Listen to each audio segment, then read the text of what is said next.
In order to get a full and complete understanding of who we are, it's important to look at where we came from, a reflection of your past, especially your childhood and the people who have shaped the person you are today.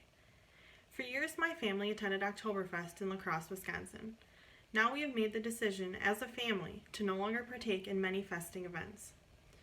I will also address the roles that each person played each year when celebrating Oktoberfest. Finally, I must also recognize how my family experiences have impacted the decisions I have made since becoming a parent myself. Oktoberfest is a long-standing tradition in La Crosse, Wisconsin, that began in the fall of 1961. The festival was a community-wide activity that the city desperately needed. In the fall of 1960, several Heilemann Brewing Company officials were discussing the idea of an annual promotional event. Word of these discussions spread throughout the brewery, eventually reaching those working in the malt house. There, two employees of German descent suggested an autumn festival similar to Oktoberfest that was held each year in Munich. This Oktoberfest idea was quickly accepted because October is the time of color, as the leaves change from green to the orange and red of fall, and early October is typically the end of the harvest for area farmers. As the Oktoberfest planning took off, it was apparent that there was no way that one company would be able to put on such an event. It was agreed that Oktoberfest would be a completely civic enterprise. The La Crosse Area Chamber of Commerce acts as a sponsoring organization and has created an Oktoberfest committee to oversee the annual celebration with 5 primary objectives. Number 1, promoting local pride in La Crosse. 2, attaining national publicity for the event. 3, to promote tourism in La Crosse and the Coulee region. 4, to involve a large number of people. And 5, to break even financially while remaining a nonprofit organization. Today, Oktoberfest is known as Oktoberfest USA. It is considered a holiday within the community. My family's Oktoberfest tradition began before I was even born and just 1 year before my mother was born. Both of my maternal grandparents are La Crosse natives, born in 1939, just a few decades before the Oktoberfest idea came to life. In Oktoberfest's first years, it was a 3-day festival filled with dancing, drinking, and a carnival-like atmosphere. My mom grew up attending the events and spending time with many friends and family at the festival. Her favorite memory is being able to spend time with her cousins that would come back from Illinois just to celebrate Oktoberfest. As a young child, that Oktoberfest atmosphere is something you won't forget. The people, the food, the parade, the friends and family, it was so much fun. At one point, Oktoberfest turned into a 9-day long celebration, which meant more activities could be added to the schedule, including several parades, a Miss Oktoberfest competition, Miss Oktoberfest reception, and now a craft beer night. In 2014, a study shows that Oktoberfest has a $15 million economic impact on the La Crosse area and creates 211 jobs within the local community. Oktoberfest has most definitely had a positive impact on the area and has met those 5 initial objectives that were created in 1961. Attending the Maple Leaf Parade every year was the highlight of our family's time at Oktoberfest. This is when everyone came together to celebrate. There was plenty of prior planning that is involved in this parade because of the size and the number of people that attend. This was the men's event to plan and prepare for. In this type of situation, I typically think that a woman would do the planning and the prep work for an event like this, especially when there were children involved, but the men handled all of it. Someone with a camper would rent out a parking lot on the parade route in order to save our spot and set up a section of chairs in the median of the road as soon as it was 12:01 a.m. on the day of the parade. In earlier years, you could save your spots days in advance, but new ordinances were put in place for safety reasons that prohibited that practice. The men would have a porta potty rented because stores would close their restrooms during the parade to avoid having to clean up after drunk people all day long, and I don't blame them. Gross. Someone would bring a grill to make the traditional Oktoberfest brats, and someone else would set up a bar to serve mixed drinks. Again, in prior years, this was okay because he wasn't charging for the drinks he made, but he did accept tips. Our Oktoberfest celebration was elaborate, and we loved every minute of it. Even though the men took charge, it was still expected that the women would keep an eye on the kids.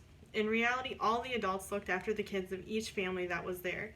It didn't matter whose child it was. If there was a problem, any adult there would help. As the parade would come to an end, the adults would continue festing by heading downtown.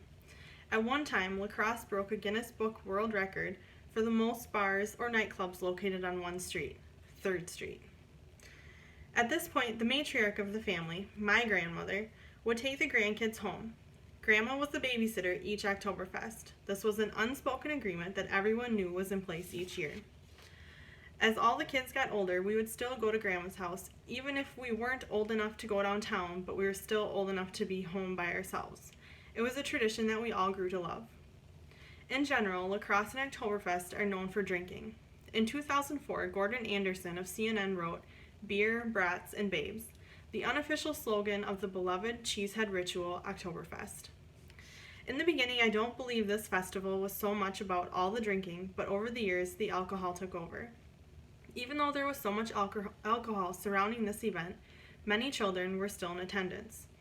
Typically, parents want to maintain a healthy distance from alcohol in the presence of children, but Oktoberfest seems to be the exception.